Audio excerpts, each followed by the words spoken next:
No, the screen. I'm still hearing the music, which is nice. Welcome to Title Time, Week 1. I'm your host, Jason, and with me is, oh, come on. That is not fair. We've got Joe and Burrow on the screen. In their diapers, the titles, onesies. Hey, look at you were able to wear them. You got it right. They finally fit.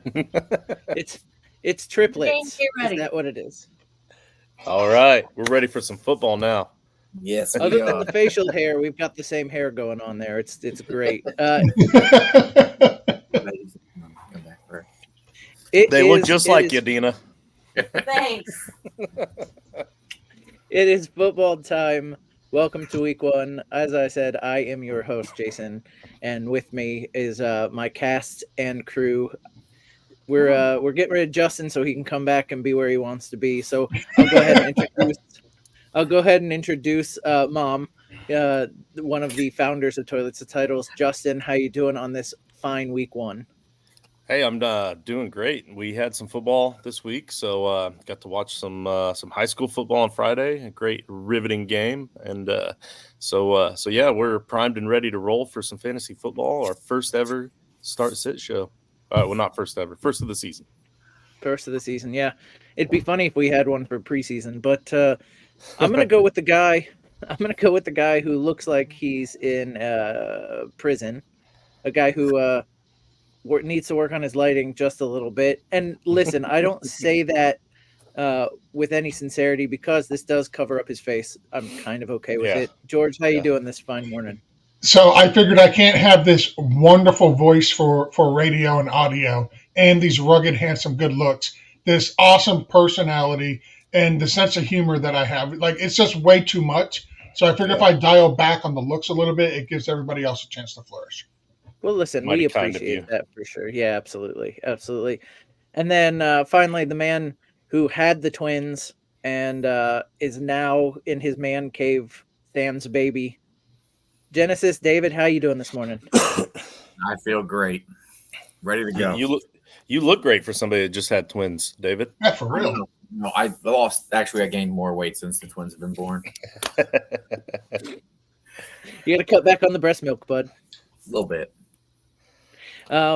So, I do want to get to, we do have a couple mentions here. Steve, as always, Uncle Steve is there. And then Dustin, is also here saying good morning. We're in Week 1. I'm not sure how many of you need help Week 1, because really it's start your studs. There's some injuries we can talk about. The thing I always talk about at the opening of these, because we do start off a little bit slow before we get questions. I do want to say, we can talk about what your favorite matchup is going to be.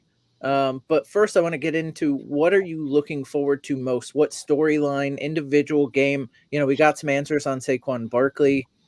We got some answers and then more questions now on the Green Bay Packers wide receivers.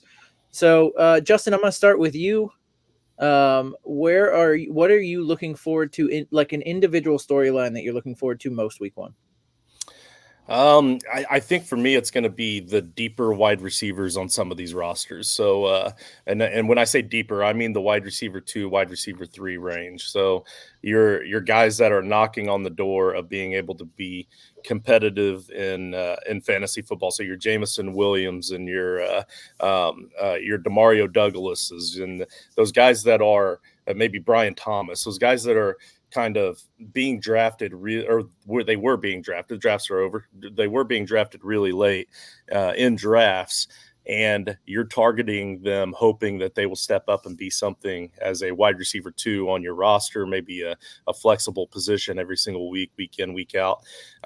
So I have a lot of those kind of guys on my rosters across the board. So just kind of waiting to see who pops in on Andre Ayosovic today, who could potentially prove that T. Higgins doesn't deserve to be on a roster. So, yeah, I'm looking forward to it. Here's to you, Andre. David, what are you looking forward to?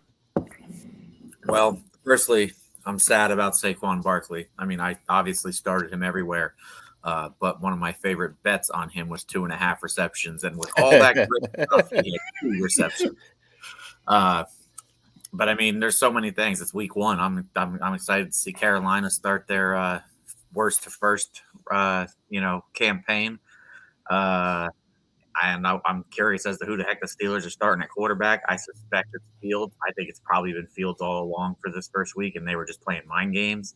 Mm-hmm. As a Steelers fan, as you could tell, I'm excited.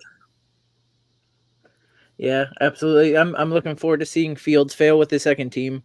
George, what are you looking for? It's kind of along the lines of the quarterbacks, kind of like David mentioned. Like I want to see how Kirk Cousins does coming back from his injury last year in Atlanta. Kind of want to see how Aaron Rodgers looks after playing 4 snaps last year with the Jets. And another one I really want to see is the use of Kyron Williams and Blake Corum over in Los Angeles. It's just Kyron Williams was on the field for 80% of the offensive snaps in games that he started and finished last year. Every single game last year that he started and finished, he scored at least 1 touchdown. Neither one of those are going to happen again this year.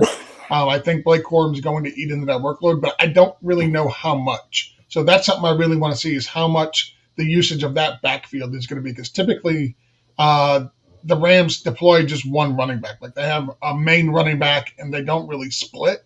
So I'm really interested to see how that plays out this season. Hey George, can I give you a little bit of homework while I talk about what you just said and tell people what I'm excited about?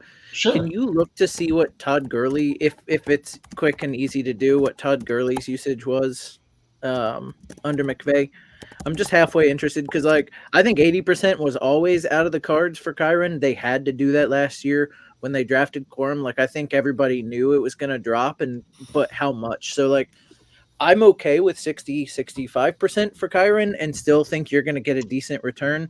But if it ends up 50-50, which we've never seen out of McVay, I think that's where you start getting yourself into trouble, especially where you drafted him. Go ahead, Justin. So Todd Gurley had a 70.7% snap percentage when he played.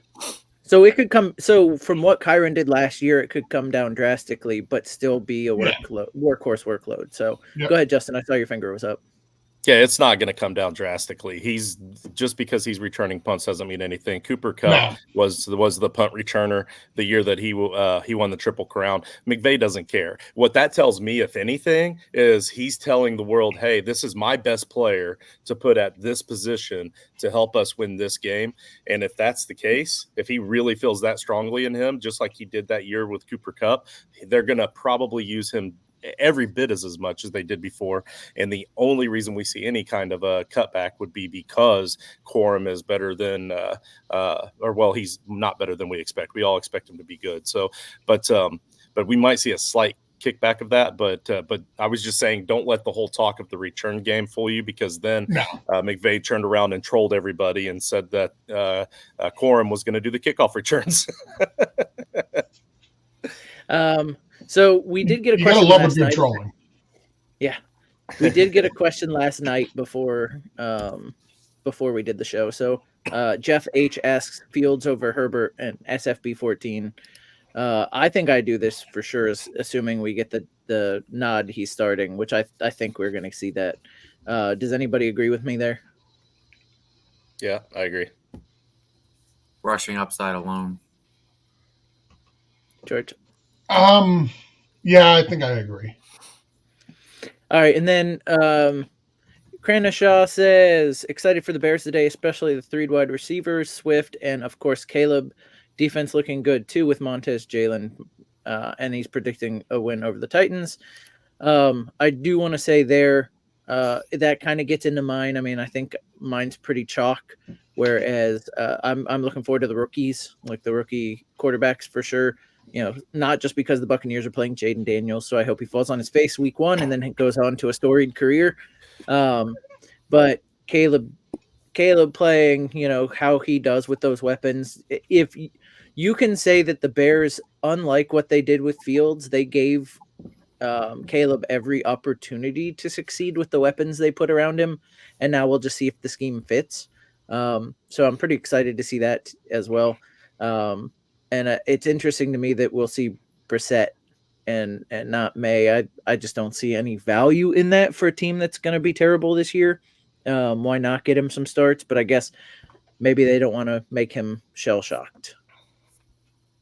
Any rookies, aside from the quarterbacks, which are my favorite, and any rookies that you guys are like really looking forward to? I can give you mine. It's a homer pick. It's Jalen McMillan. I've been big on him all offseason. He's been making waves with Baker all preseason. And I think having a third weapon there is going to be big for the Bucs. So he's my homer pick. But aside from my homerism, Justin, you got anybody you're excited about? I mean, I have the homer pick of Adonai Mitchell as well because of the whole Josh Downs injury. It looks like Josh is going to be out this week, so Adonai gets to jump up and play a stronger role. But aside from the homer pick, obviously, I really want to see Marvin Harrison Jr. That's kind of a pseudo homer pick because it's Marvin Harrison Jr. We get to see a Marvin Harrison on the field again. So I'm excited about that. But no, as far as fantasy goes, I usually temper my expectations on most rookies and especially where they're being drafted at. So if you consider just where they were drafted and for fantasy purposes only, I think the biggest rookie I'm most excited about would probably be Brian Thomas Jr. George?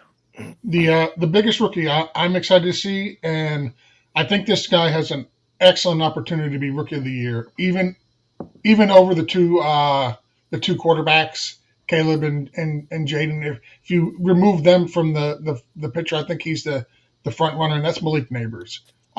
He's the only wide receiver that the Giants have that is actually an NFL caliber threat of a receiver on the field. I think he's probably gonna get anywhere between 130 to 145 targets this season. I'm super excited for Malik Neighbors to see what he can actually do on the field. And there was arguments in the offseason, who is the better wide receiver, Harrison or Neighbors? And the fact that people were actually having that conversation tells you how good Malik Neighbors actually is.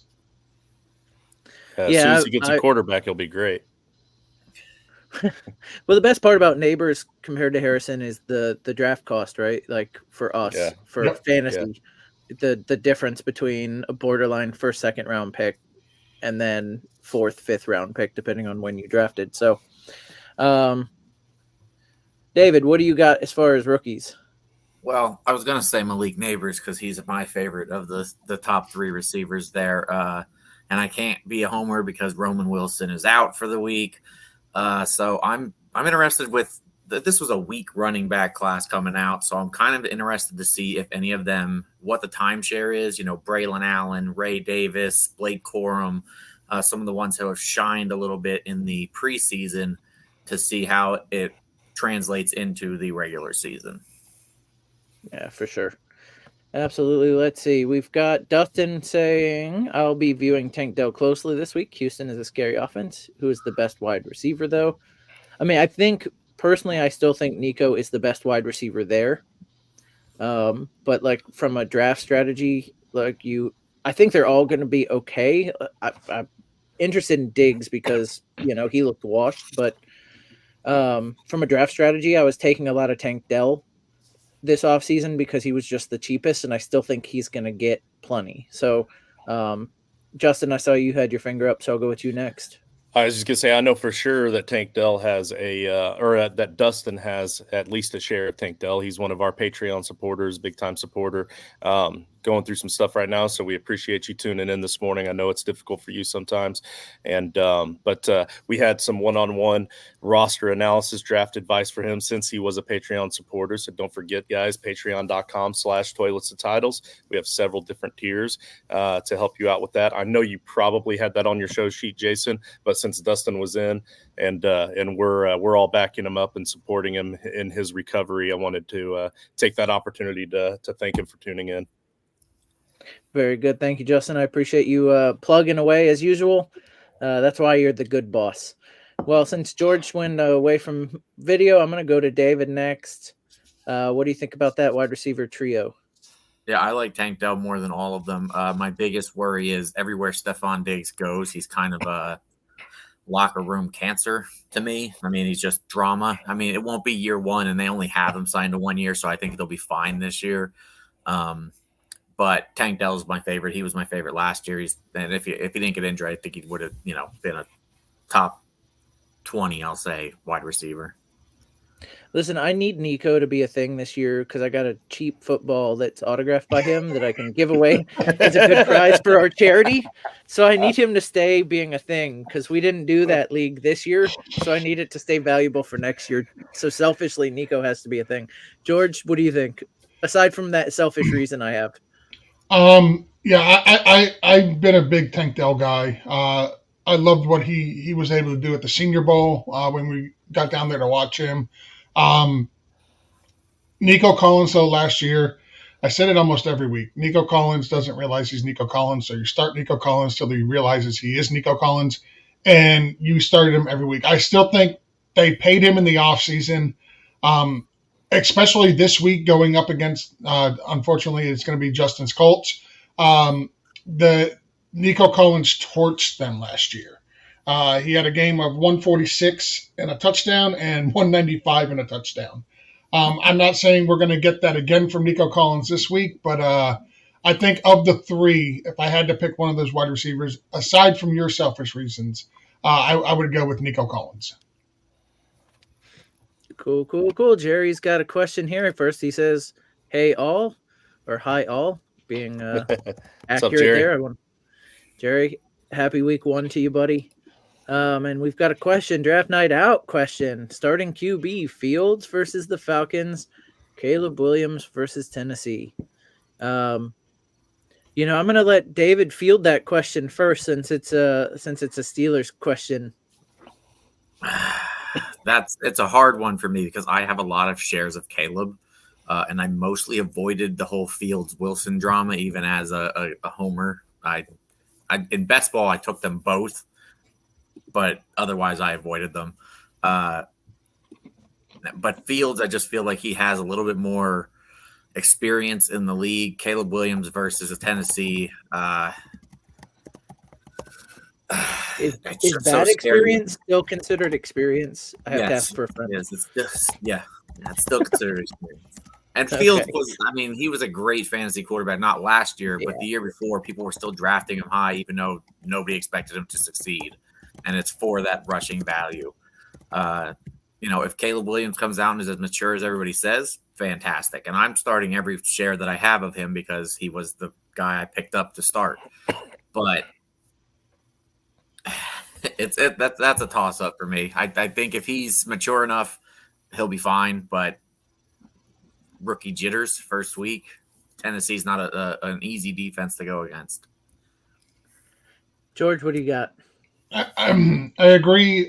Tennessee's defense is not an easy one to play against. But I would still start Caleb Williams. He's got the better overall wide receiving core. There's more wide receiving threats on the Bears than there is the Steelers. Unfortunately, there. And Caleb does offer a safe rushing floor. He's not Lamar Jackson, right? He's not Anthony Richardson. He's not going to go out and get you 80, 90 yards on any given Sunday. But I feel like he could go out and get you, a safe 35, 45 rushing yards a game. So I think his rushing floor is there. And I just trust Caleb Williams a lot more than I trust Justin Fields at this moment. We do have to talk because you brought him up. we do have to talk a little bit about Lamar Jackson. I think we criminally underdrafted Lamar Jackson this year with as bad as that offensive line is going to be. He's going to have to run a whole lot. No. I'm starting him, and I am the guy that historically waits until the 10th round to take 3 quarterbacks and wait and see which one happens. And this year, I took Lamar in the 4th or 5th round in nearly every single draft. I'm loving it. I am a little bit worried that maybe he doesn't make it the full season, but for now, as long as you got him. Well, what concerns me about that is like you've seen it this past week. Like he not only was he rushing the ball a lot, which is fine. I got no problem with that because he's normally a safe quarterback. Like he normally avoids taking the hits. But this past offseason, not only did he drop 15 to 20 pounds, but he started leaning into guys trying to run them over. Like, I'm like, what are you doing? You're the quarterback. You're not as big as you were last year. Stop that. You're going to get hurt. But, like, as long as you've got him on your team, you're going to start him anyway. And listen, he's not going to have, like, 100-plus rushing yards a week. Like, that is just not going to happen. But, man, he looks so good out there. Listen, you guys all remember from the Expo how everybody was trying to get me to draft Lamar at some point. And Simon had me this close until he said, just imagine you're going to have to cheer for him on Sundays. And I almost vomited in my mouth. Well, true story. After we got home, I had a 20-team league draft with 3 keepers that are backloaded. So you have to keep 3. Like there's no reason not to. Somebody didn't keep Lamar. And with 20 teams, quarterbacks are at a premium. Yeah. I had to draft Lamar. Now, luckily, it's a USFL based league, and there was a USFL player who wanted to take the team over. So I did the draft. He took over the team, but I did officially draft Lamar Jackson in a draft. Good for you, Ravens fan. Good job. Good. Oh, you were so disappointed when they lost the other night. Oh. What a start to the season, man. What a start to the season. Holy crap. As Al Pacino famously once said, it's a game of inches. I thought you were going to go with hoo-ah. Anyway, so Mini Jordan. I didn't get to answer that one because we're split right now, I think. So, and I am, being the Colts fan that I am, I've hated the Steelers for 30 years now, ever since they robbed the Colts of the AFC Championship game. Where that receiver in the back of the end zone did catch the ball while he was laying on his back, and it should have been a touchdown. But anyway, they didn't have replay back then, so as you can see, I've let it go. But anyway, so if I talk highly of the Steelers, then I feel strongly that they're going to be really good this year. And we have Justin Fields, a guy that, in my opinion, has always been an entire team away from being good. And then we have the Steelers, who have been a quarterback away from being good. I think that this is going to be a good combination for them. I think we finally get to see Justin Fields with an offense around him, with a decent offensive line, and he's going to play pretty solid. I do agree that Caleb Williams is the whole rookie thing isn't going to stand up for him. I think he's going to be better than most rookies we've seen. But just like David said, Tennessee's not exactly a slouch of a defense. I'm going to lean towards Fields in this one. I think season long, most weeks I'm taking Caleb, but week 1 I'm going to take Fields. All right. And I just real quick, I want to make Justin feel a little bit better. Justin, I just want to let you know, and you probably are aware of this fact, but your Colts have more AFC East championships than the New York Jets, who are still currently in the AFC East. So I just want to let you know, you should be proud of your Colts. I am. Well, I think I'm either proud of them or I feel sorry for the Jets. Never feel sorry for the Jets. Never. That's like the stat that before last year, the Buccaneers had more NFC North championships than the Detroit Lions did. Yep. Yeah, football's weird. Mini Jordan 718, full PPR, Godwin or McLaurin. I'm going to go to George because George has been banging the drum for one wide receiver all offseason. I mean, multiple wide receivers, but one of these. So I'll go ahead and let him make that decision first. Well, I mean, it's obviously it's going to be Terry McLaurin. What has he been able to do the last few years with just the worst quarterback play? 1,000 yards every single year. He is the wide receiver 1 on that team. They traded away Jahan Dotson this past offseason. It's just going to open up more targets for him.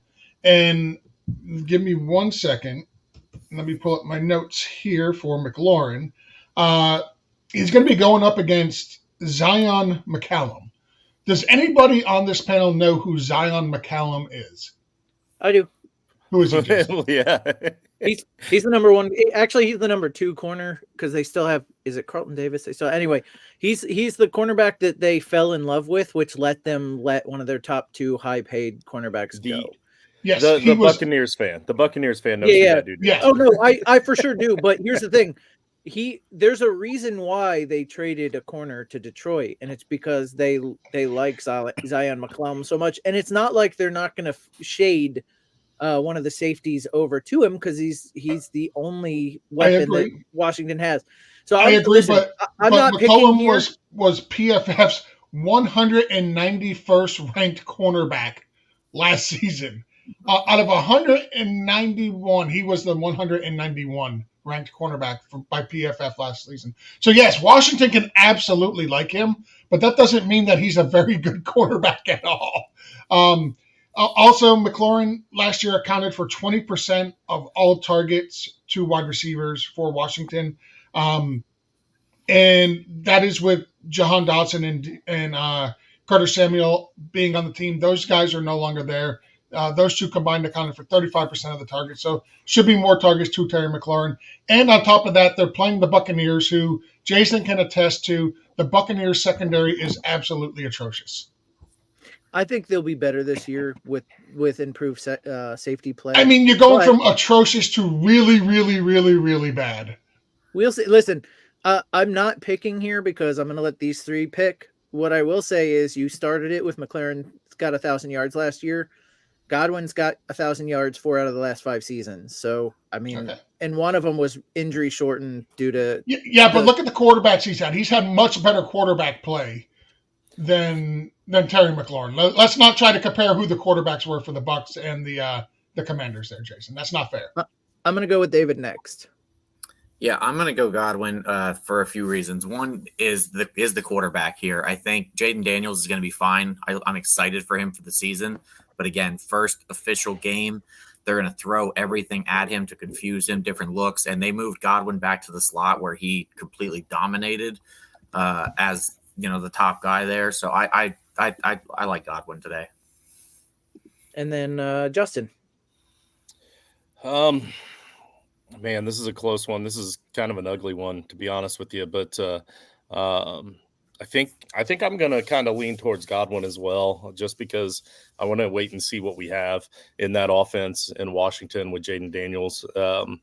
We didn't see much in the preseason, right? Like he wasn't out there a whole lot. The entire offense wasn't out there together a whole lot. What we did see was it looked to me like they were trying to figure out their running game more than anything, which could mean that they're confident in their passing game. But I think I'm gonna go with Godwin here, just because we know, just like David said, in that slot position, we know that we're going to get at least a flexible wide receiver here. So that sounds good for me. All right, so like I said, I'm staying out of it, so we don't end up 2-2 on some of these. I just don't think Washington's going to be able to run on that Bucs defense, which means they're going to have to pass the ball. I will say that 3 of the Buccaneers' interior defensive linemen are injured, and 2 of them likely out for the game. Is one of them Vita Vea? No, he's the only one. Okay, that's all I care about. That's all I care about. That's all I care about.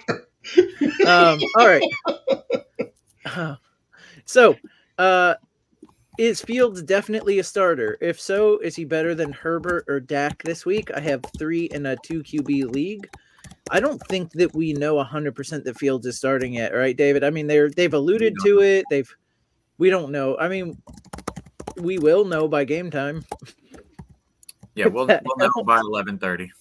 Yeah. So, I will start with you, David, because it has to do with the Steelers. Would you play Fields over? I assume none of us are playing him over Dak. So would you play him over Herbert?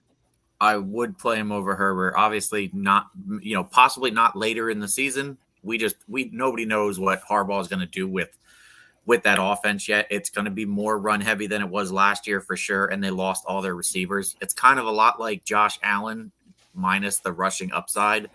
Like, I'm still playing Allen, but I'm worried about what his receivers are going to look like.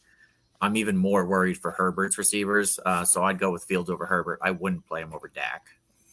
That's exactly right. That's where I am. George? I actually would start Fields over both Herbert and Dak. And the reason why I would start him over Dak is solely the matchup. It's a game at Cleveland. Cleveland last year allowed the third fewest passing yards per game and the fourth fewest fantasy points per game to opposing quarterbacks. That defense in Cleveland is absolutely legit. I probably would start Fields over both of them.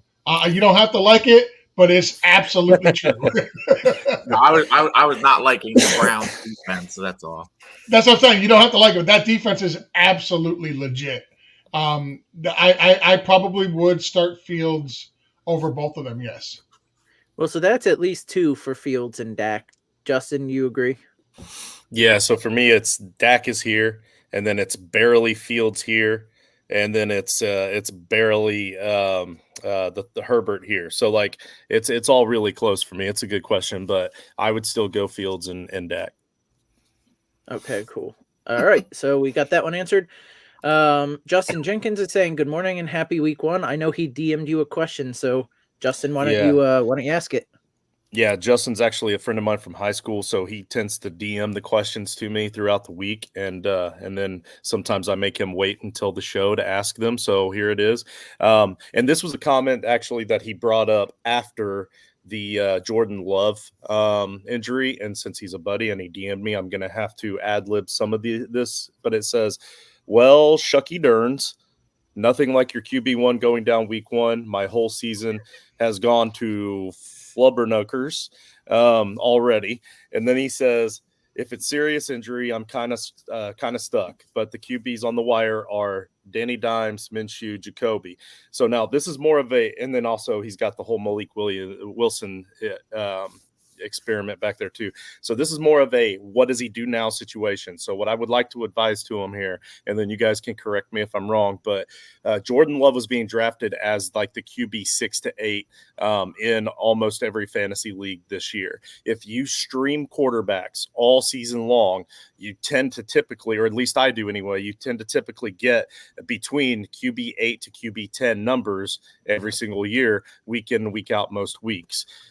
So if he hangs on to Jordan Love right now, for one, if you have an IR spot, then if they put him on the temporary IR and you can hold him for 4 weeks, go ahead and house him and keep him. But if you don't have the IR spot, he might be droppable because he's barely better than what it is for a streaming quarterback on a week-to-week basis, even after he gets back, because now he loses his mobility. That mobility, so it's his front leg, his front leg when he throws. So he should be able to still come back and throw and be a throwing quarterback. He scored 20 fantasy points. There was only 2 plays left at the end of the game for the backup Willis to throw it away once and then get sacked. So like, we don't know for sure that Love would have done much more with that anyway. So that 20 points, it's barely more than the 18 to 16 that you're going to get on streaming week to week. So in my opinion, you hold on to Love if you have the roster spot, but it's also not a bad thing to just get rid of him if it's going to be closer to the 6 weeks. You kind of have to hold him at least for this waiver wire, because right now we're hearing 3 to 6. If it's 3 weeks, hang on to him. But my point is don't be down. Don't be afraid to stream, because the streaming quarterbacks are barely going to score less than what Jordan Love does on a week-to-week basis. Yeah, and then I was looking, while you were talking about that, I was looking at next week's schedule. Gardner Minshew's playing against the Ravens. I kind of don't want any part of that, but Danny Dimes is playing against the Commanders. So you can see you'll be able to see what their defense looks like this week, but that one looks like the juiciest matchup of the 3. No, on top of that, that's a good point. Actually, if you have somebody else that's low on your bench now, drop him now and pick up Danny Dimes now while he's free. Yeah. Yeah, Yep. Don't wait to pick him up. Do it now. Yeah. Danny Dimes has the Commanders, which seems like easier matchup. So it was Gardner Minshew. It was Brissett, who's got the Seahawks, who I don't know. I've heard all off season. I don't know a lot about the Seahawks. I haven't paid too much attention, but I've heard that their defense has improved. So I can't say, we haven't seen it yet. But I wasn't high on Brissett, and I'm not high on that offense anyway. At least Danny has what we all think is a stud wide receiver to me, and he has some ground. He can run on the ground a bit. So to me, it's Danny Dimes as a pickup. And like you mentioned, grab him while he's free this morning and drop somebody that you're not starting in the next week or two. So yeah. Anybody disagree with that out of those three? No.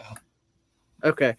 I want to get to this real quick before we get to the next question. Unluckiest person in fantasy. It's barely the first Sunday. My tight end got his job stolen. His QB snapped his knee. Okay, so Jordan Love, we just talked about that. That's, we do feel like there's waiver wire guys for everything Justin just talked about. The tight end getting his his spot stolen. That's Mark Andrews, I'm assuming. I heard somebody talk about the last several games Mark Andrews played and the way that Kansas City plays against Baltimore and Mark Andrews. It's not that he ran bad routes. They bracketed coverage to Mark Andrews, and they constantly, if you look at the last several games, he hasn't produced against them in the last several games. And yes, likely played very well, but they played in a lot of two tight end sets, and they have to because their offensive line is dreadful. They are both going to be on the field a lot. Teams will start covering likely like a wide receiver if he keeps doing those things. I think it's way too early to panic about Mark Andrews. Does anybody disagree with me at all? I agree. And another fact is they only have one wide receiver on the team. I was sitting there looking at their targets, and every year they bang the drum for Rashad Bateman, and every year it's just smoke. But I expected him to at least get a couple of targets. He had one that was thrown at his feet, and then he had like one more reception. That was great great reception and critical, but again, one reception for 30 some odd yards. It was nothing. Yeah. And that was after Zay Flowers already had 10 targets. Those were the first 10 wide receiver targets. They all went to Zay Flowers. Now he uses his tight ends and his running backs, but all the wide receiver, it was just one Zay Flowers. That's it. He's running for his life back there, Lamar is. So, he doesn't have time to check down to any other wide receivers. It's as he's on the run, if he happens to see a tight end out there or Justice Hill, who had several targets as well, then that's going to be their game. And even next week, they play the Raiders, right? So, we're probably going to see a lot more efficiency out of Andrews next week because even if they double bracket him, they can't double bracket him. It's the Raiders. So, everybody's going to be a little bit more efficient next week, obviously. But even still, you got Max Crosby against that offensive line. Lamar's still going to be running. He's still not going to have time to check down to that second wide receiver. So yeah, very good points. The Chiefs basically did to Mark Andrews what Bill Belichick has been notorious for with the Patriots. Yeah. He took one of the best players on that team and completely removed them from the game. That is a Steve Spagnuolo specialty when the Ravens and the Chiefs play, because they knew if they double team or bracket Andrews with their pass rush up front and how bad the Ravens line was, they're not going to have time to let these deep down the field plays develop. Lamar's just not going to have time. That's why we talked about earlier, Lamar's not going to be rushing, for 100 yards every single week because they're not playing teams that have a pass rush like the Chiefs do every single week. The last 5 games Mark Andrews has played against the Kansas City Chiefs, he had 2 for 14, 5 for 57, 3 for 22, 3 for 15, and 0 receptions for 0 yards. And I guarantee you, up until last night, you never panicked about Mark Andrews' production the last 3 years. It was there. Chalk this up to a bad game. Chalk it up to a Steve Spagnuolo defense that knows what they're doing and has the players to take away the best receiving threat on the Ravens, and that's exactly what they did. It won't happen again next week. Now, let's not get that confused, though. Isaiah Likely is still going to get his touches, too. Yes. Oh, absolutely. I avoided Andrews because of Likely this year, just because of the draft value there. I have several shares of Likely. I didn't start most of them because I was wanting to see how it looked with both of them fully healthy. But, I think they're both going to be just fine in this offense. Yeah, what I can say is if you start thinking of Isaiah Likely as a wide receiver option and not a tight end, you feel better. Yeah. Because A Mark lot Andrews better. is still going to be on the field a lot, even though Likely will be on the field.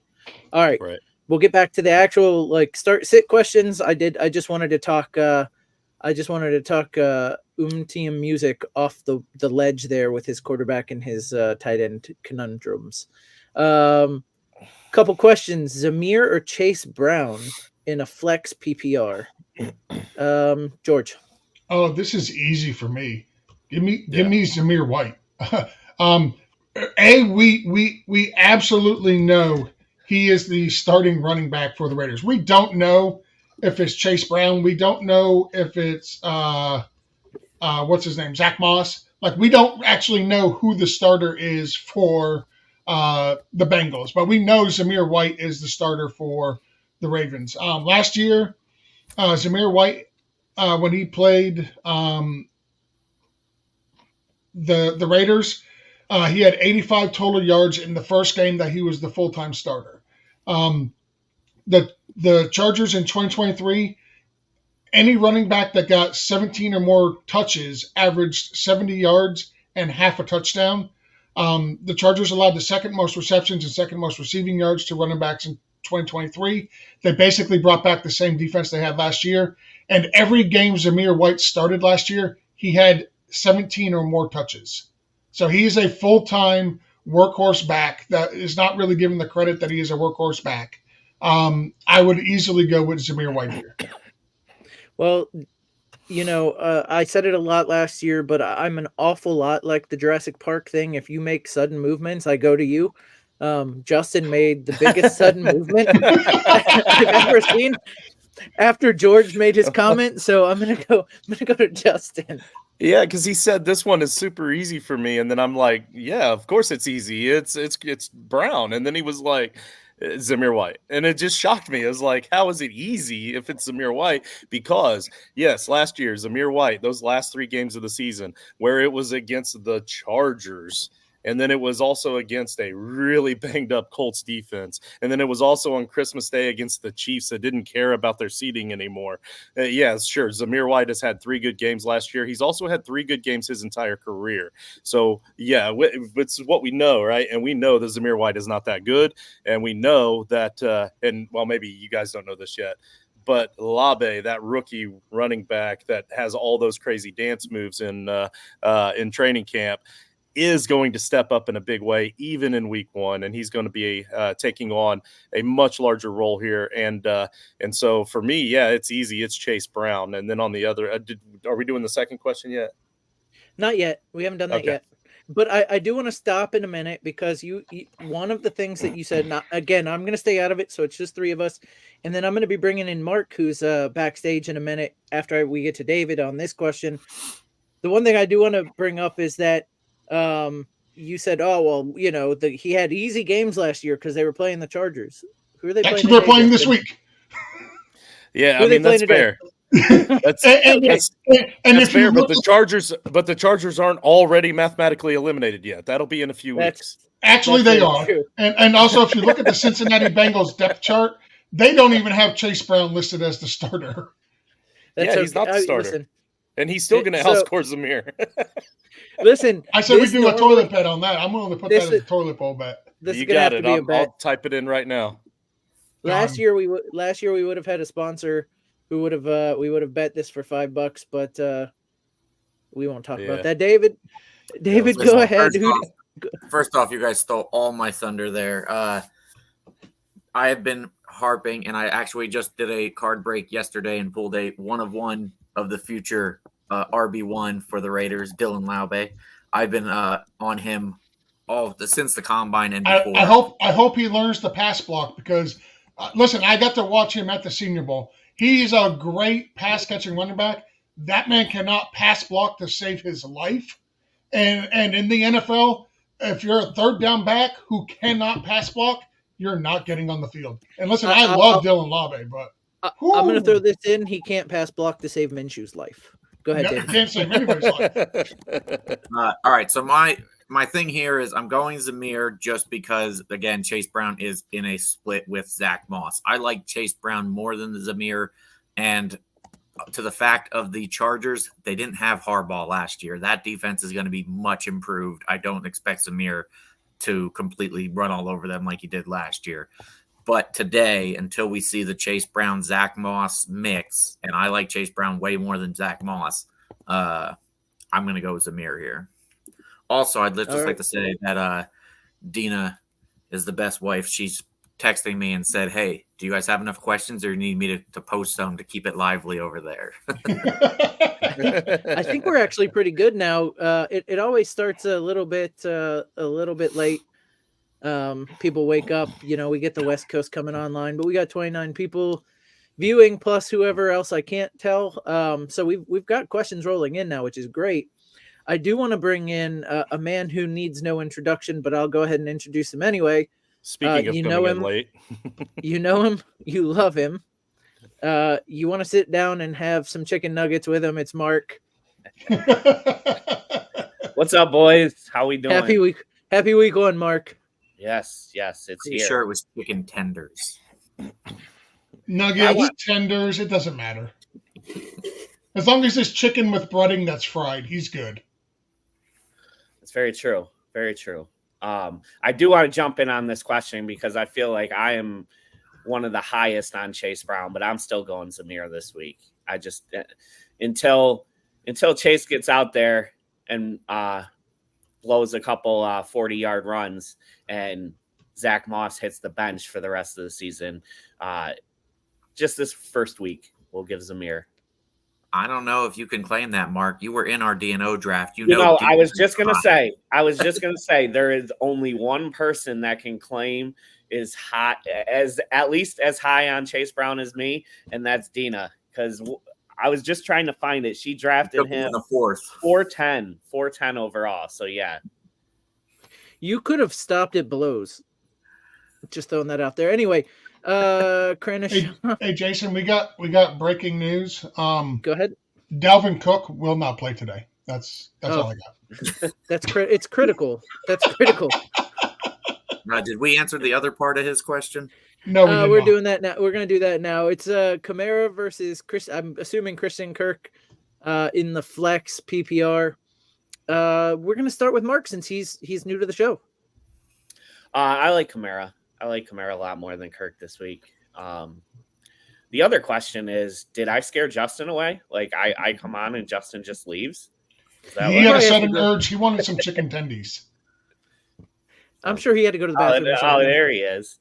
No, I'm just making another coffee, but this one is absolutely Kamara all the way until he stops getting 74 catches per game, especially if since this is PPR, it's going to be Kamara all day. All right, so that's 2 for Kamara, even though I didn't call on him. David, go ahead. I'm going to go Kamara too, even though I think Kirk is in a better matchup. Just how much his catchability out of the backfield is just insane. Again, I'm higher on the Panthers than most people, but that's because most people have the Panthers winning one game if they're lucky. So it's not hard to be higher on them. I think they absolutely triple their win total. I did put in a bet that they at least win 6, but I also put in a bet that they win the division. So, yeah, George.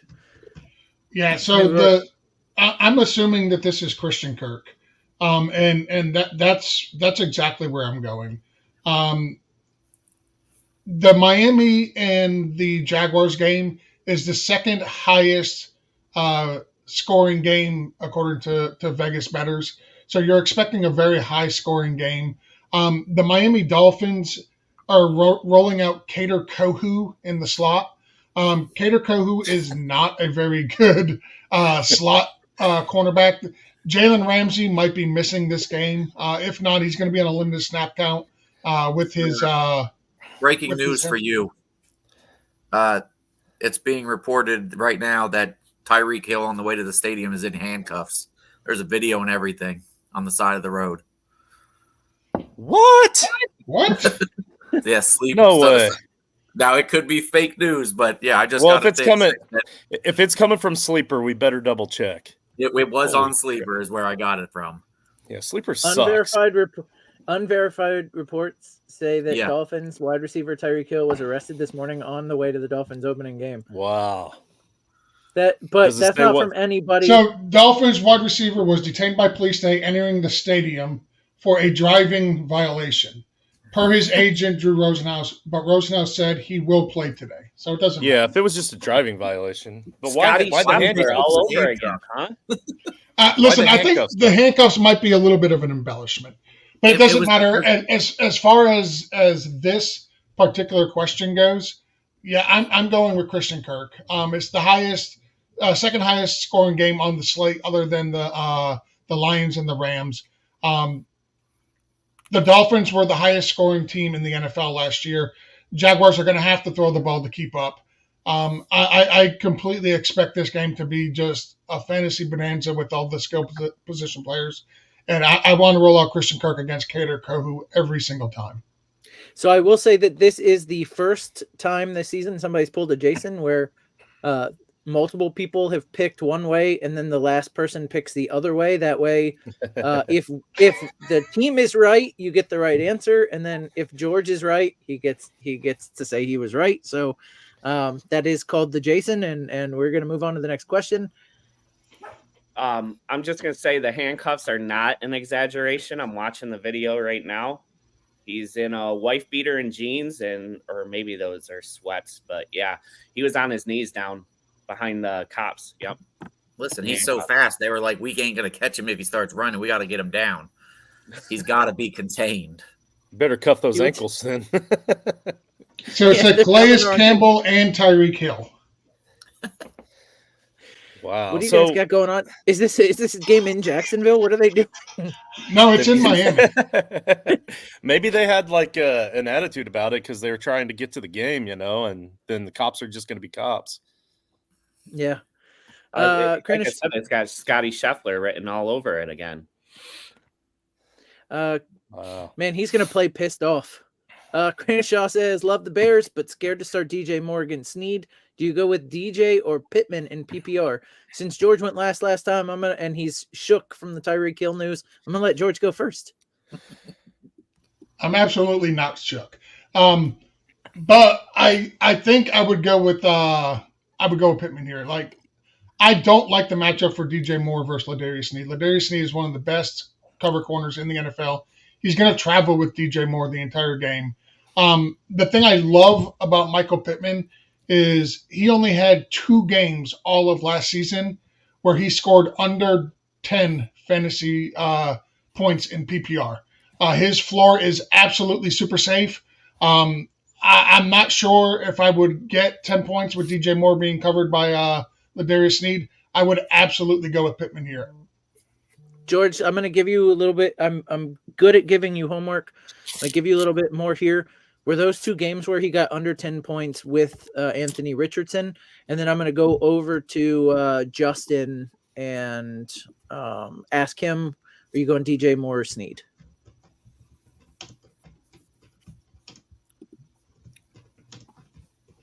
Oh, you want me to answer now? Yes. Oh, okay. I Yeah. thought you were having him do something first. Okay. I gave George homework to look up, and then I'm going to you while he's looking it up. Yep. Gotcha. No, I'm gonna go with Pittman just because he does have a healthy Anthony Richardson. They do have another year in that offense, and until Richardson goes down, that Colts offense is going to be pretty good. It's going to be fun to watch, and with the healthy Colts defense, and especially with the rules where these offensive tackles have to line up on the line, the defensive ends for the Colts, they've built this around speed. We're going to see, especially if you're streaming defenses, and the Colts are vastly underdrafted as a team defense. We're going to see a lot of sacks from the Colts today. So that's going to help with that field position. I think the Sneed thing is just enough, because normally I'm going to go DJ Moore here. You all know I'm a DJ Moore stan. I've been a fan of his for fantasy purposes since his Carolina days. Like, he always does well no matter what the situation. But I'm still going to go Pittman just for this one. All right, Mark, I saw you shaking your head or nodding your head. Do you agree with Pittman? I do agree with Pittman. I was gonna say I was kind of shocked Justin wasn't going DJ Moore here because, like you said, I know how much he loves DJ Moore, but I think he's right. I think with Snead going against Moore here is enough to shy away and just take the consistency that Pittman will give you every single week. And then David. I'll pull a Jason. I'm going to go DJ Moore, mainly because I have about, in my 20 leagues, probably 15 shares of DJ Moore. So you need it. George, how'd you finish your homework? So the two games, one was week 4 versus the Rams. He had one catch for 15 yards, and that was on 5 targets. And Who was his then quarterback? that quarterback was not Anthony Richardson. Anthony Richardson didn't make it that far into the season. No, it was. Richardson played weeks 1, 2, 4, and 5. Oh, I thought he played weeks 1, 2, 3, and 5. No, 1, 2, 4, and 5. But Richardson did have a concussion in week 4 against the Rams and left early. So okay, that's what I'm thinking of then. Because he had 3 injuries last year in those 4 games that he played. Just so everybody's aware. And then the other one was week 18, which we kind of throw out for fantasy purposes, where he had 5 catches for 44 yards, so 9.4 fantasy points. So no, safe floor throughout the rest of the season. He is the number 1 wide receiver there. I would comfortably start Pittman. He's another guy that I've been pounding the table for all offseason. Just because the dynamics are so different with Anthony Richardson, I wanted to make sure we had that info before we gave the advice, and now you have it. The majority went with Pittman, and then for personal reasons, David wants you to go with DJ Moore, so you can suffer right alongside with him. George, you got your finger up? Yep, just for and it just clicked over to the different tab. Just for reference, though, the games weeks 1, 2, and 3 with Anthony Richardson, Michael Pittman had double-digit targets in every single one. Richardson did not play week 3. He didn't play. Okay, well then weeks 1, 1, and 2, he had double-digit targets in each week. Yeah. All right, so let's see. We've got Jalen Warren, Jerome Ford, or Rome Odunze. Thanks, and thank you for your help, fellas. And I was gonna go to David first because it's got a Steeler, but he disappeared, probably taking care of one of them. But there he is. All right. No, I was gonna say he was taking care of his. All right, Jalen Warren and Jerome Ford or Rome Odunze. Not Jalen Warren. I'm pretty sure he's questionable at best. Roman Dunze is probably the 3rd or 4th best target in that offense. I'd go Jerome Ford today. All right, that's got to hurt for you to say, given that it's the Browns. Justin, it's Jerome Ford for me, and it's not even close. And Mark, same, not even close. Jerome Ford, very easy decision. Warren is clear to play, though. I'll give George the chance to Jason here. No, I'm not Jason. Now we're just going to go with Jerome Ford. All right. We are unanimous there on Jerome Ford. Let's see. We've got... Oh, Justin saying thank you. So you're welcome, Justin Jenkins. And then Nicholas, flex out in half PPR. No Higgins. So JSN, Josh Palmer, or Khalil Shakir. I haven't started with Mark in a while. Let's do Mark first. I'm very close here. I feel like the answer should be JSN, but I've always kind of shied away from JSN. I want to see it before I know he's hyped this year. Everybody expects Tyler Lockett to fall off completely and him to step up next to DK, but I kind of want to see it before I trust him. I'm going to go with Joshua Palmer just because there's nobody else on that offense I feel comfortable getting the catches over there. So I'm going with Palmer. All right. David. I am going to go with JSN. Josh Palmer and Khalil Shakir, we just don't – there's so much change on both those teams. We have no idea what they're going to look like. JSN was coming on the last 6 or 7 weeks of the season last year. I think with a whole off season with Gino, who I absolutely hate. They'll be just fine. I think JSN is the play. I think there's change. There's change with JSN too, right? Head coach, whole scheme kind of thing. That's going to affect the defense more than the offense. All right. Justin. So for me, this one is JSN, but it's kind of close between him and Palmer. But I can see why you would throw Shakir in here as well. Like this is a close matchup, but I think I'm just going to go with JSN, mostly just sheerly from the matchup and see what happens. And I mean, this is week 1 also, so a part of me wants to say this is week 1. Which one did you draft higher since they're all so close? Because that's the one that you're most confident in. But if you're making me choose for you, I'm probably going to go JSN. It's not necessary, especially back then. It's not necessarily which one you're more confident in if you're just playing like ADP game, though, right? Like, right. There's a lot of for sure. Yeah. But George, why don't you close us out here with JSN and Jigba or Khalil Shakir? Well, it's not JSN, that's for sure. It's not going to be Khalil Shakir. It's going to be Joshua Palmer.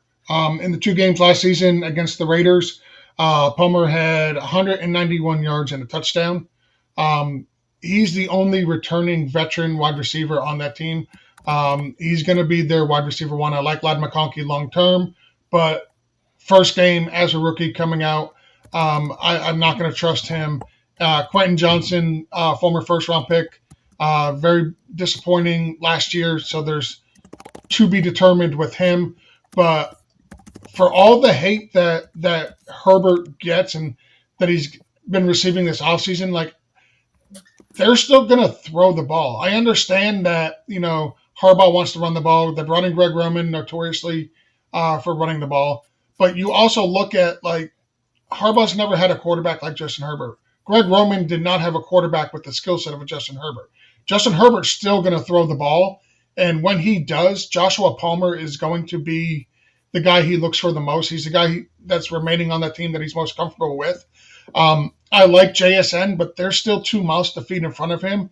And if you want to trust Geno Smith to be able to feed DK, Tyler Lockett, and JSN, like, be my guest. But until you get a more condensed offense in Seattle, like, I like JSN long term, but for this week as a flex, I want Joshua Palmer. Quick up. I think we've got 2-2 there, right? 2-2, yeah. Yeah. So I'm going to go ahead and go on the side of Josh Palmer to close this out. And it's for a lot of the reasons George said. He played well against the Raiders last year. He's the only returning vet. So I am going that direction. We did just get an update from Sleeper that the Dolphins wide receiver Tyreek Hill is now in the stadium and will play today. It doesn't mention whether he's still in handcuffs, though. So we'll have to. That would make it more fair. I got another notification saying not only is he not in handcuffs, he was not even cited. They let him go completely once his agent got involved. I'm reading in one of my chats that Drew Rosenhaus is the Tony Montana of. Is that true, guys? He's the Michael Cohen of the NFL. All right, we'll go on to my son saying he's late, but hi, y'all. We'll see, Eli, if you meet your bedtime, you wake up on time to see the show start. So that'll just be a little lesson for you next Saturday night, so you can wake up and catch us on Sunday. But good morning, bud. Nice to see you, even if it's just through my fake football internet show. Dustin Hetritt says Singletary or Moss. Let's see. I'm gonna start with Justin because Moss was his boy last year. Yeah, and I mean, I still love Moss, and I still, even though I love Moss, I still went with Brown over Zamir White. So yes, Moss splitting carries with Brown is still going to be better than Singletary getting 100% of the workload, which you won't get 100%. 100% of the workload in New York. That offensive line is just so bad. They're going to have to throw the ball a lot, which is why I'm higher than most on Danny Dimes. I have him ranked like where most people have Danny Dimes at like 30th. I have him ranked all the way up at like 27. So way higher than Fair. most on Danny Dimes. So I think the run is going to be bad. The pass is going to be bad. And when it comes to the running game, like, yes, the workload is helpful, but only if it's efficient. There's not going to be any efficiency. The only reason they had any efficiency with Saquon Barkley in the past is because it was Saquon freaking Barkley.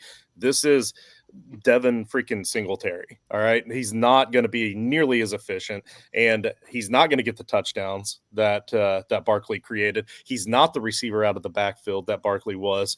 So we can't expect that we're even going to get even 60% of what Barkley did in that offense just because he's getting the ball more.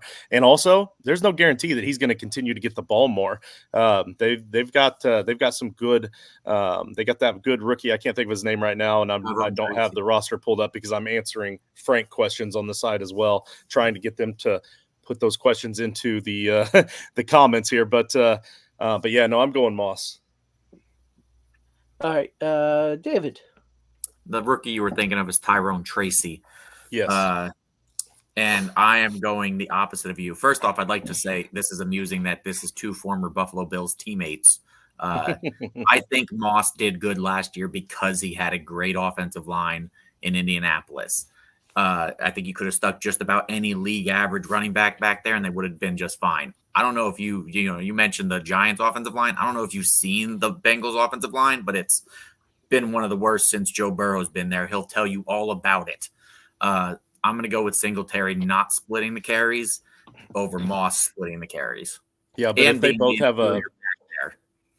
both have a bad offensive line and they switch teams and still had a bad offensive line, I'm still taking Moss over Singletary. All right, we're split 1-1 now. I'm going to go with Mark because he's looking up. I'm going with Singletary. I get what Justin's saying. The Giants' offensive line is awful, but Moss is going to be splitting carries. And I think once Chase Brown starts getting those carries, he's going to take off. So I'm not confident Moss is going to get even half of the share today. So if you're giving me somebody who's getting 100% of the share or even 90 to 85% of the share today, I'm taking that over the little bit I think Moss is going to get today. All right, and then George. Oh, sorry. Go ahead. I was going to say real quick, Mark, we do not have a Moss versus Brown season-long bathroom board bet. So I'll take the Moss side. Oh, 100%. All right. 100%. George? Yeah, so I think Justin was reading my notes. Because the notes that I shared with the group, if you look under Devin Singletary, the very first thing I said is he's not Saquon. And that's exactly how Justin started his diatribe there was he's not Saquon. He's not as good as a runner. He's not as good as a pass catcher. We get this. He's not Saquon, Justin. Everybody understands that. I lean Moss, but for different reasons. The Vikings are actually a pretty good defense against the run. They allowed 3.7 yards per carry to opposing running backs in 2023. Anything under 4 is not very, very good. So, well, that explains it. I should have used pictures. From weeks 3 to 16, no running back tops 65 yards, and they give up 3 touchdowns to opposing running backs during that time for the entire season. So their defense is manned by Brian Flores. I don't like the guy as a person. I don't like him as a coach, but I can respect what he does as a defensive coordinator. He's very, very good at drawing up defenses to stop the run. So I'm going to go with Moss, and just because I think Moss is going to get a lot more run than a lot of the guys on this panel think, not just for this game, but for the entire season. So we're 2-2. I'm going to break the tie, and I'm going to say Moss as well. With the Bengals wide receivers issues, let's just say they're going to have to run a lot more. I think they'll be able to get that done this week, especially against the Patriots. So I'm saying Moss, and it's close. I've got him very close, but I'm going to say Moss over Singletary to break the tie. Dina said, "Good morning, guys." I do want to mention that Dina is so selfless, because she lets David be on the show. She brings the kids in to be on the show. And she's just like a prop in the background, dropping babies, bringing babies back, and doesn't get on the camera at all. And then waits And until watching deep the babies while I do and watch this. it. And then like waiting until deep into the show to say good morning. But Dina, I just want you to know, of the family, you're the one we all want to see. So next week you can show your face instead of the babies. Yeah, let David watch the kids. Exactly. I'll let her answer the questions. So Steve Evans, Uncle Steve says, PPR pick one, Dell Sutton or Singletary. Well, I can imagine it's not going to be Singletary for at least two of us, but probably all of us. Or just raise your hand if it's Tank. Ooh, All right, Mark. Mark. Mark, explain yourself. We've talked about this before. You know, I don't like Tank. This is a rough one to choose from. I don't want to pick any one of these guys. But Well, if of course I'm you don't. pick, You only eat chicken tenders. Like, you don't want to choose anything. what does my meal intake have to do with this decision, Justin? Come on. Yeah, it just shows you have difficulty making a decision. Now, I'll the other thing I want to ask allow it. I'll allow it. It speaks to character and decision making.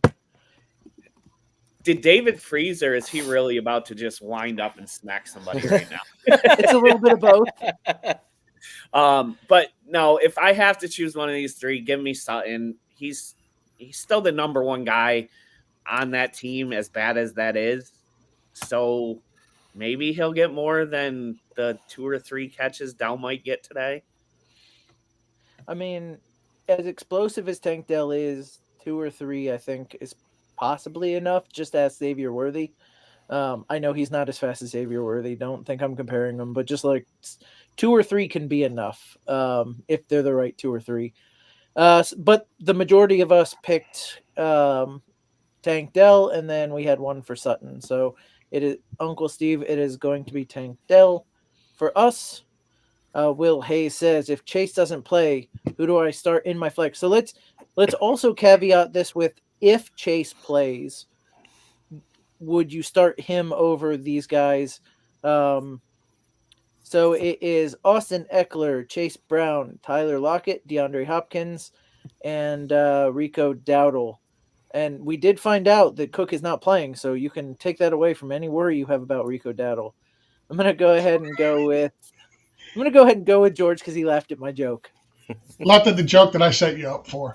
Thank you. If Chase plays, I would say, yeah, you almost have to start him, right? Like, I'm not expecting a lot from him, especially since they're going up against the Patriots. They're not really going to need him a lot, but he will see a lot of Christian Gonzalez, as I stated earlier. If he plays, you play him. If he doesn't, I'm starting Austin Eckler. One thing you cannot do against the Bucs is run the ball.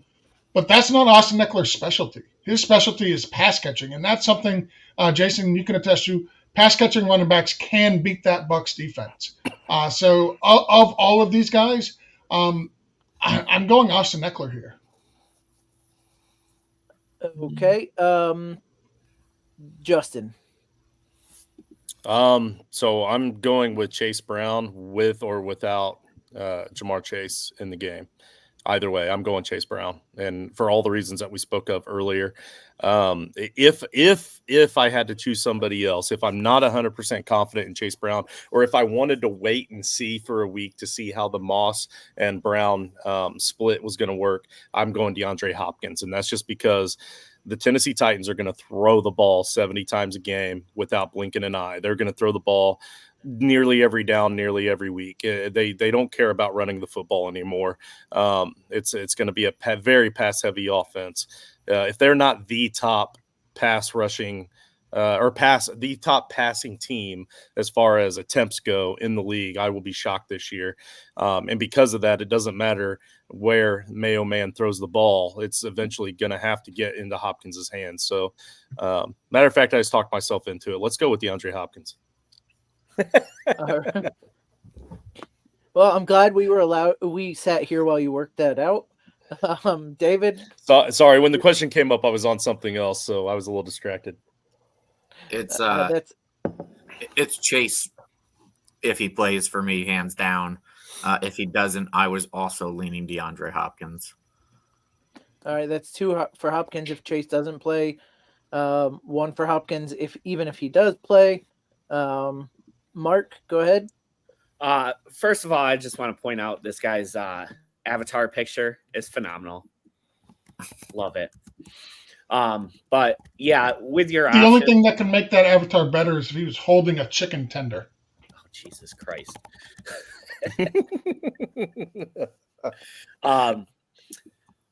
With your options, I don't think you can afford to bench Chase if he plays. If he doesn't play, I was going to go Hopkins as well.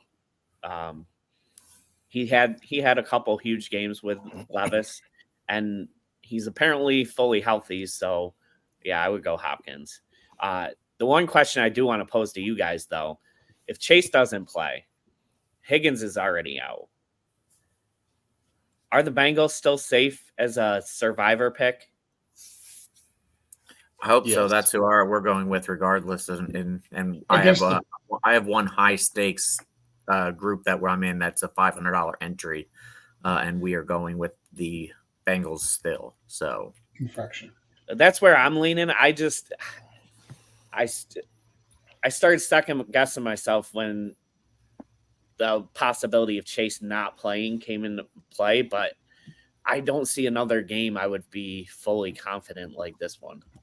I want to make the caveat that I did say earlier in the week that I thought we should have gone with the Chiefs, and that one would have been fine. So now I'm scared of the Bengals, but I still, that's probably the safest play of the week still. So if I had to pick a team to lose every single game this year, it would be the Patriots. Well, yeah, we have that mutual hate as well. No, I know. I'm just saying. But that's a good point, though, Mark. Will, do you have somebody on your bench that you would be willing to cut for Andre Yosevich? Because if Chase and Higgins are both out, obviously you can't cut Chase. And, I mean, maybe there's somebody on your bench you can cut. Go pick up Yosevich. I might start that guy over Chase Brown or DeAndre Hopkins. I feel like we have his whole bench here, though. Eckler, Chase Brown, Tyler Lockett, DeAndre Hopkins, Rico Dowdle seems like his whole bench. So would you drop any of these guys for Yosevich for a game? No. Because I don't think I would. So I maybe feel Chase like, Brown. I feel like I don't know. Shots Blasphemy. fired. I hope you're in my league if that happens. Well, I feel like we wouldn't have whole... Chase Brown if you were in my league. So, let's see. We answered that one pretty thoroughly. Bobby Ham, good morning. Happy footballs, everyone. Happy football again to you. Welcome. Good to see you again this season. Bobby has been following us around for years, and we really appreciate it. I call him Bobby Hams for everybody catching it for the first time because he takes ham over bacon, and we thought that wasn't a great take. So he's Bobby Ham. Should I start Caleb Williams or Brock Purdy, or should I drop Samaje Perine or Ray Davis for Baker or Fields? I don't think you can drop Samaje, right? Because he played already. So I don't think. I mean, if your league allows it, cool. But would you start Fields? Would you drop one of those guys, start Fields over Caleb or Brock Purdy? I would probably pick up Fields for Ray Davis. But anybody not do that? Raise your hand. No. Has Russ even been ruled out for sure yet? I don't think so. I'm Right? still waiting for 11:30. I've been checking my phone every few seconds to see when it's going to come through. So in a one quarterback league, you have Caleb Williams and Brock Purdy. So you're already good enough. Like between those two, you can mix and match. If you're not confident in them and you really want to go get Baker or Fields and you're on Yahoo, which I believe is one of the few platforms left that still allow that setting where if a player's already played, as long as they're on your bench, you can drop them.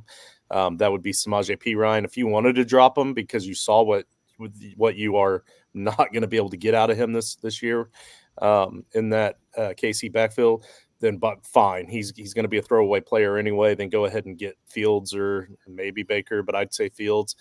I'm still probably going to go with Brock Purdy for this week 1 and see what happens with Caleb Williams in that offense. But I'm going Purdy. Really? I'm not dropping Ray Davis. You're going I was going to Purdy say against the Jets defense with Yes. a limited CMC and a limited Ayuk. Yes. Yeah, that's what I said. And a Trent Williams who hasn't played all preseason. Listen, if you look at the splits with Brock Purdy, and listen, you're not going to find a bigger Brock Purdy stan on this panel than me. Like the rest of you guys can just straight up suck it. I'm higher than Brock Purdy on all of y'all. I would not start Brock Purdy this week. The Jets have 3 cornerbacks in the top 36, according to PFF. Anytime Brock Purdy faced a cornerback room where their rating was higher than 100 last year, he barely put up 15 fantasy points. And you're talking limited IU because his holdout. Trent Williams, if you look at the games he played with Trent Williams, without Trent Williams, was absolutely atrocious. He was horrible. A bad left tackle will do that for you. And their line is not very good at all. Like their offensive line outside of Trent Williams is really, really bad. I would start Caleb Williams over Brock.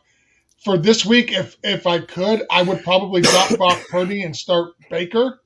I think it's a much better matchup.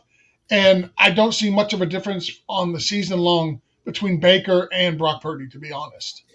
I won't say I disagree with anything George said, except for Trent Williams hasn't played football. I mean, he's played 14 seasons. I don't think he forgot. No, but there's a huge difference between being in game shape and not. And listen, all he's done is like practice on his own. He hasn't played in any preseason game. He hasn't done anything in team OTAs. He didn't do anything in any of the practices at all. Like he literally just showed up at the facility like 2 days ago. Like I'm not trusting Brock Purdy this week. Not against the Jets. Related to this question, because I have a league where I have Purdy and I have Fields, and right now I have Purdy starting because Fields is, the backup. If Fields does start, do we start him over Purdy? Yep. Okay. Yeah, So, I mean, sure. If you want to drop the guy to go get him, I would rather have Fields for this week, but I also do not want to drop Ray Davis to go get a third quarterback in a 1-quarterback league. So, Right. guys, So- just real quick, some breaking news. Dak Prescott and the Cowboys have agreed to a 4-year contract, $240 million extension that will make him the highest paid player. So, Nice. Dak's a little bit happier going into the game. Not that Nothing has like- anything to do with this question, but nothing like getting paid before the game. Or arrested before the game. I mean, you could have two polar opposite spectrums here. Even Matthew Berry tweeted out incoming 10 receptions, 235 yards, 3 touchdowns for Tyreek Hill. Yeah. So I have it up on the board bet now because I'm this confident in Brock Purdy. So in the 6 points per passing touchdown, I'm taking Purdy, and I will even give you guys 4 points for anybody that wants Caleb Williams. Let me know, and I'll put it down here. I'll take it. I'll take Caleb this week. But George, were you saying you have Purdy and Baker like on par for this season? Like you think? Yeah.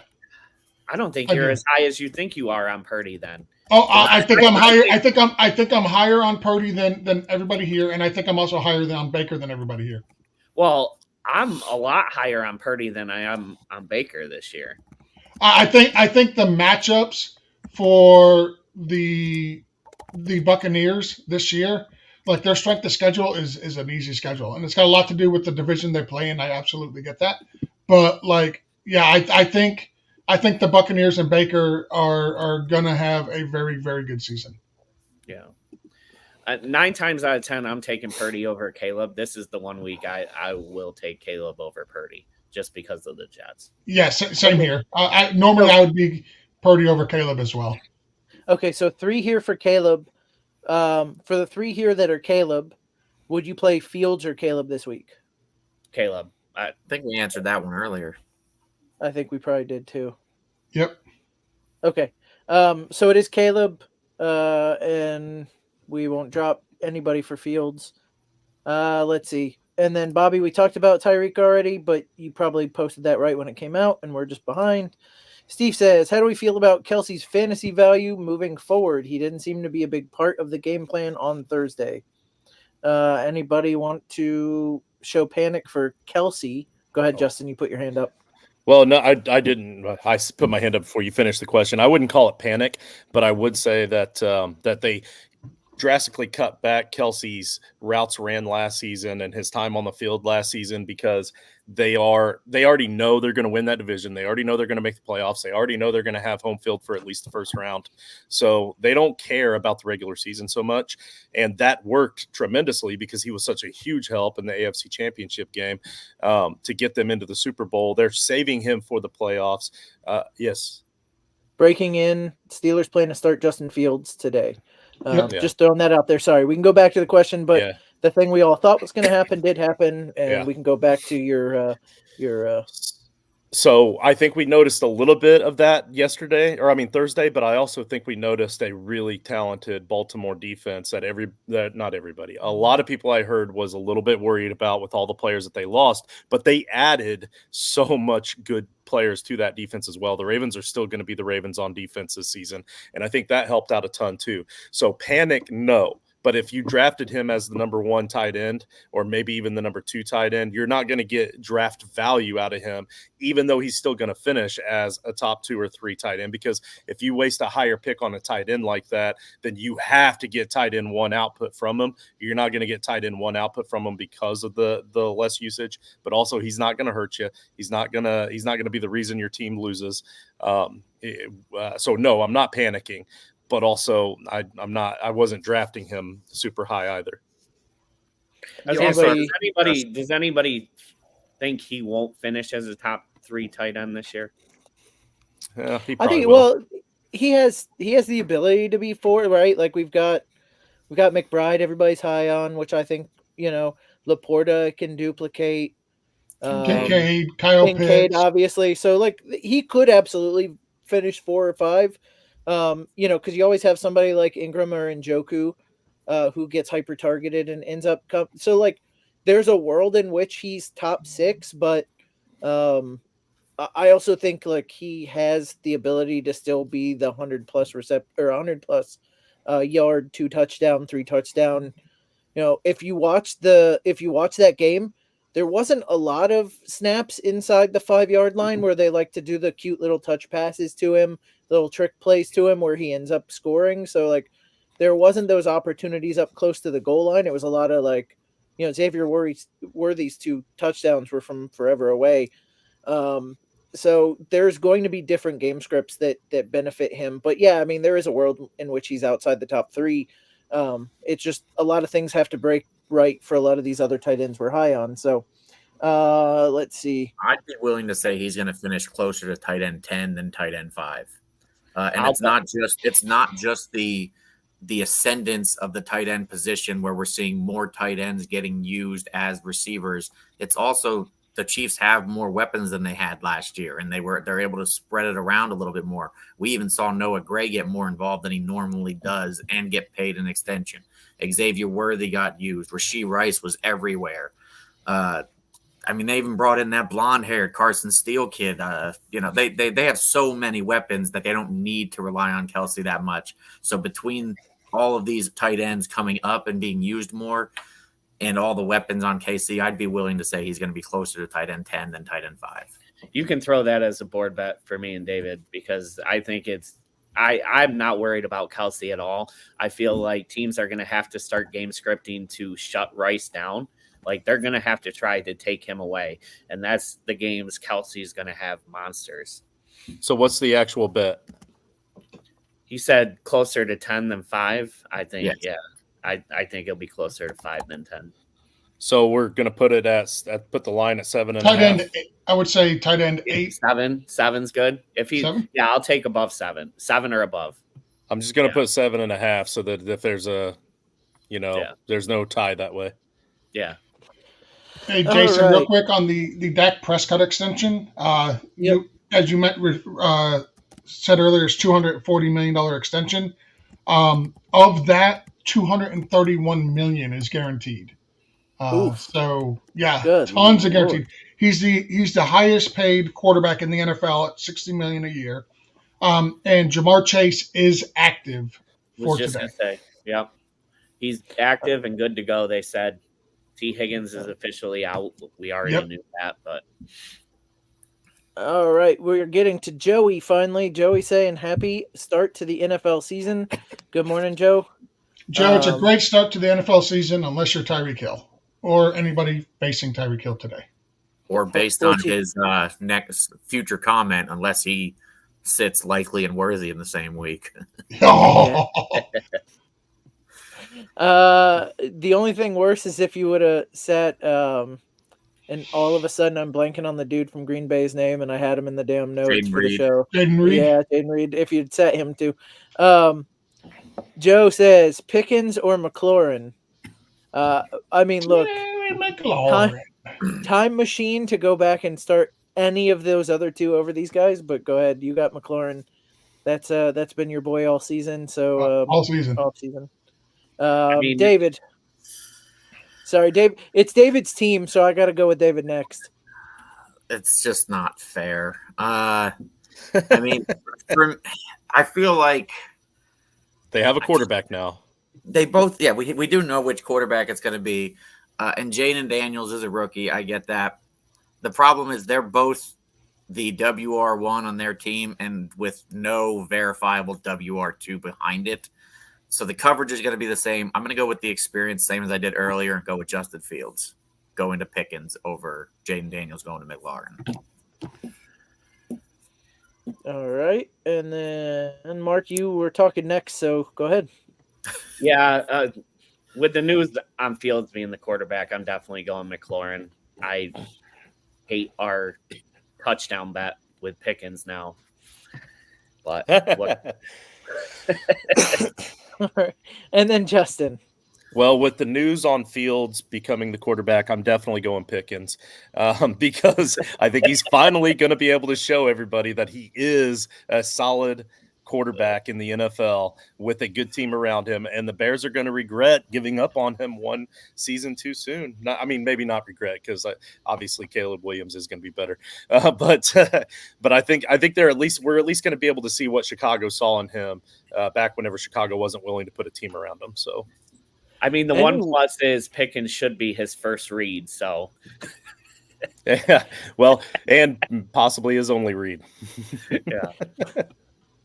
Any worry that Arthur Smith is going to make like the second tight end the focal point of that offense? Oh, Cordell Patterson's definitely scoring a touchdown today. It might be a pass to Pickens. Are we split there? Just remind me. I was trying to read some of the messages. We're split too. It's up to you. Damn. Okay, so I'm gonna go with Terry McLaurin against Tampa Bay. It's the only thing they have. I know the Steelers are the same way, but it's the only thing they have. But again, we all figure that Arthur Smith's going to screw that up one way or another for fantasy, and to make David's weekend horrible. Goat has a Frankenstein question. Does the blob have to be used on a starter, or can I use it on one of their bench players? So this is actually my son. He was trying to text me these Frank questions while I was on, so I told him just to drop it in here. So I did go back and double check, and yeah, you can use it on a starter or a bench player. You just, since it's the blob, you can only use it if you lose in week 1. So I think he might be planning on losing on purpose, tanking, which I don't know, Jason, if you saw my lineup recently. I am also taking that path, so you're going to get to steal Derrick Henry from me because I think that's the only good player I had going, and it's not even that good. So you're welcome to take him if you want. So just like the problem is I have to give you a player for Derrick Henry, and I don't want to give you one. Exactly. Well, listen, exactly. Here's the thing.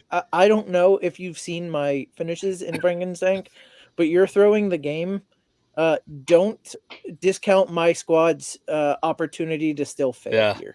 Yeah. Well, I'm hoping I lose because my team isn't built good enough to win Frank. And if you lose the first 2 weeks in Frankenstein, for those of you that don't know, you get a hero card. Somebody like Ellen Ripley from Alien or somebody like that, Clarice Starling from Silence of the Lambs. And these heroes give you automatic points every single week to help bring your team back up. So theoretically, I could lose on purpose the first couple weeks and get that player to help get me into the playoffs later on. Well, I've not done this strategy before. Last year, I did not tank on purpose and still made it into the top 8 out of 96 possible people. This year, I'm going the opposite direction. We'll see how it goes. You just helped me make my decision. I'd asked you earlier this week about somebody using the Mind Flayer Mind on Flayer. me. Mind Flayer, yeah. I'm just going to bench all my good players and lose this week anyway. Well, All there you right, go. Your son was asking that question, though, so he can steal Laporta from you later on in the season when you bench him. Yeah, no, I mean it's possible, but I also know that he's been having conversations with his week 1 opponent on some deal that they were supposed to be making. So I don't know how that all worked out, but Smart man. yeah. So Peyton doesn't live with me anymore, so I can't talk one-on-one with him about it. But yeah, he's working out some kind of a deal. I can't wait to lose this week and then use my blob card to steal Bijan Robinson for Cam Akers. Like that trade is just going to put a big old smile on You my don't have face. to give a player. You don't give up a player. You're just straight up taking Bijan for nothing. Well, then I'm dropping Cam Akers. well, hold on. No, The your reason blob that's card. important to know, yeah, you You're using the drop the blob. blob. You drop the blob, so you have Well, the roster spot. I'm going to drop Cam Akers too. We're just What are like, you talking shut up, about? let me get rid of Cam Akers. Cam Akers will not be on my team for more than week 1. Okay. So Keenan Allen has been changed from questionable to healthy. Yes. So Let's go. healthy go for Keenan. That'll be good for my Scott Fishbowl. Let's see. Bobby Ham says, is Isaiah likely worth my number 1 waiver priority? Already have Laporta and by week 5. Here's the thing. Maybe. I don't know who else. Like if you talk about you already have Reed and Worthy on your bench, like who are you dropping? There's a lot of questions here before we can answer this. If you Not think of him really. as a wide receiver, then maybe. But like we'll have to see who steps up in for which team, because you don't want to give up picking up a Puka Nakua like we saw week 1 last year because you decided already you're going to pick up likely, or Kyron Williams, a running back that emerges with an injury. Like it's too early, and we also don't know who your bench is. But Justin said not really. He's disagreeing with me, so go ahead. Yeah, well, so the Ravens, I have the Bengals in week 5. I mean, I think so. Because it is an earlier bye week, I think it's still probably a little too early to be worrying about your bye weeks, but it is, an earlier bye week, so you can throw that into the consideration. But yeah, if you have somebody you're willing to get rid of, we've already said likely is going to be a heavier targeted person in this offense. Like just because you already have those 2 guys on your bench that are already going to be good players doesn't mean you can't have another really good player on your bench, because we don't know what's going to happen with Laporta. I've got no problem with going to pick him up and make him your number 1 priority, because what else are you going to get? Now, obviously, let's wait and see what happens today. Maybe there's an injury or something that changes, but if nothing major changes across the NFL, then absolutely. My guess George? is everybody will be surprised about a certain player who I'm not going to mention yet. So let me No, just say, So I'm assuming if you use the number 1 waiver wire, you go back to the end of the line, is what I'm going to assume here. Right. And with that, I'm not putting in the number 1 waiver priority for a tight end that would be the backup tight end on my team, because I have Sam Laporta, who I'm never going to start. I want to save that for somebody who I could put in my lineup week in, week out, most notably a running back, because odds are at some point in the season, there's going to be that bench running back a la a Jerome Ford, a la a couple of years ago in mine and Jason's home league, somebody actually dropped Travis Etienne, and I actually got to pick him up, and he was a stud for the remainder of the year. So I want to save that number one waiver priority. I don't want to use it on Isaiah Likely, who, to be honest, we've probably seen the best game he's going to have all year long. Like, I don't see him putting up another 20-point game for the rest of the year. I want to save that waiver priority for a running back or something along those lines. So no, I'm not using the number one waiver priority for the backup tight end for the Ravens. I'll let somebody else do that. Was the guy that dropped ETN in your home league the same dude that dropped Evan Ingram last week in your home league? Because that dude is dumb. No, but also in our home league, we don't have to start a tight end. So it's a wide receiver tight end position. You don't actually have to start a tight end. So He was the number 2 tight end last year. that doesn't matter if you don't have to start one. Well, Yeah, no, does but the number 2 tight end still well, has number 2 outscored- tight end is probably better than his number 4 wide receiver. Is I think Justin's point there. Or Well, maybe probably. even his number 2 wide receiver, because he still scored really good numbers. I agree. I agree, but no. And I think it was me. I'm not sure. It might have been me. I think I dropped him for Samaje Perine. So let's assume you're not playing in any crazy league that starts 2 tight ends, or it's not tight end premium, anything like that. I'm still picking them up. You know why? Because there's a lot of teams that are going to be in your league that have a crappy tight end who will be willing to trade you something of value for Likely this week. So I'm picking him up. I'm trading him. And then, a lot of these leagues, players aren't patient with their waiver priority. So, you're going to go back to the end, but you're going to jump up pretty quickly these next couple weeks. So his options to drop are Perine and I assume Ray Davis. Well, And I'm not dropping either one of those for Likely. I'm dropping Perine easily. Yeah, I dropped Perine for him. I'm not. And I'm trading Likely before week 2 even starts.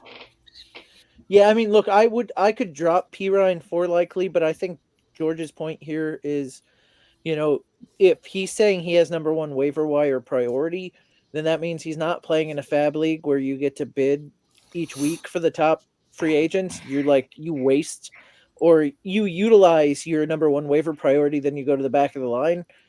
And I don't know that I waste the number 1 spot on a tight end like this. That's just my thoughts on it. But my thinking is you already talked about all these other good players you have on your bench already anyway, and you're going to prevent somebody that's hurting at tight end from being able to have a startable good tight end all season that could potentially be that next breakout tight end, because he is at that breakout age as well. He very likely could be like what I did there.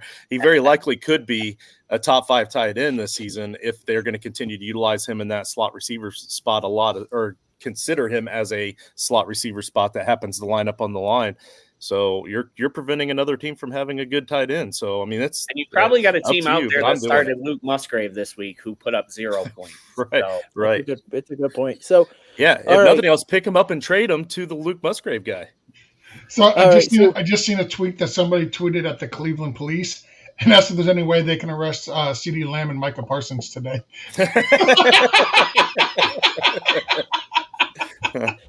Don't tempt them with a good time. Chris's videos. What's up, Chris? Welcome. Hey, Chris. Welcome to the season. It's Chris is a longtime follower of ours as well. So good to see you again on this new upcoming season. Chris's video says, "What's up, y'all? Joe Burrow or Kyler Murray in a half-point PPR?" I'll just say, Chris, that you don't need to say PPR for a quarterback, except if you're maybe Pat Mahomes, who caught his own reception. But, exactly, that's an extra point right there. Yeah, or half point, depending. But Kyler Murray or Joe Burrow. Justin, go ahead. I'm gonna go Kyler Murray. I think that I do think that Joe Burrow is healthier than I anticipated he would be at this point. I still think that we're going to see a big regression in his long-term abilities here. So, but I like Kyler Murray this year. I love the rushing upside. I love the fact that he only rushes when he has to, because that means that when he does, it's highly efficient. Matchups be damned. I'm still going with Kyler Murray, and then of course with Joe Burrow. I don't think they're going to have to throw the ball a lot anyway. So that's the answer to the first question. All right, and then George. Yeah, it's Kyler Murray. Jason's been pounding the table for him all off season. That's been his quarterback all off season. He's been pounding it for Kyler. The matchup is a much better one for Kyler. I don't think we're gonna have to get a whole lot from Joe Burrow to go out and beat the Patriots. I expect it to be a low scoring game, even with Chase playing. So for the first part of that question, I would go with Kyler. All right, and then David. Yeah, I'm going to take the guy who's been able to practice with his top receiver against the guy who hasn't been able to practice with his top guy. So I'm going to go Kyler as well. All right, that's 3 for Kyler. And Mark, go ahead. Well, I'm going to go the other way. And let's give Chris the benefit of the doubt. Maybe he posted this question before Chase said he was going to play, and maybe he thought Joe Burrow would go out for some passes since there's nobody to catch the ball. Throw to himself. Fair question. Jet Browning sighting. We might do Jet Browning sighting. But no, I like Burrow. I think the Patriots defense is pretty bad, and I think they're going to get everybody the ball. And Bills could shut Kyler down. So I don't know. We'll see. Second part of the question, the tough one. It's between Ford or Allen for me. I think if it was full PPR, I'd lean Allen, but I'm going to go Ford. All right, we're jumping right into the second question. It's Pollard, Ford, or Keenan Allen in half PPR. George, answer that one next. Tony Pollard. This one for me was actually pretty easy. The Ford's got a really, really tough matchup against the Dallas defense. They are pretty good at stopping the run. So I don't want to do a Ford.